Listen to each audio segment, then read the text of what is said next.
My name is Joab. I'm an associate professor of teaching in economics here at the University of California, Riverside.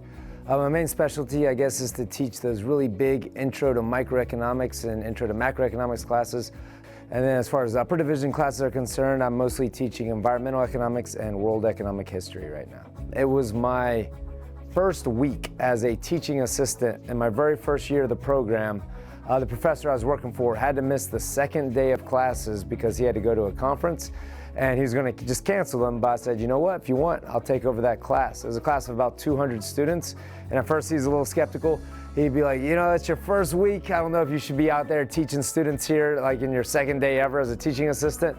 And I said, well, you know, it's all right with me if you want to cancel the class, but you know, if you want, I have some good ideas for how to teach it.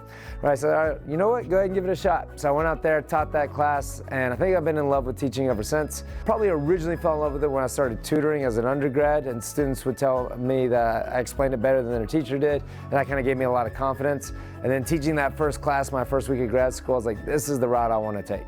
So when I get that PhD in economics, it's not to focus on the research, it's really just to focus on the teaching. And that's how I got into it. I'm passionate about thinking of where I was as a student and kind of creating the learning environment that I wish I had, or that in some very rare occasions I did have. Right, so I try to learn from those teachers who are able to create those environments and create one myself for the students, kind of again putting myself in their place and making sure that they have the best learning experience possible. I also coach the UC Riverside Boxing Club.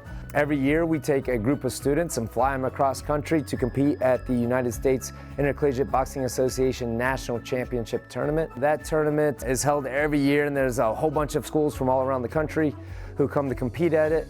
And this year, the UC Riverside women's boxing team actually scored enough points at this tournament to win the team national championship.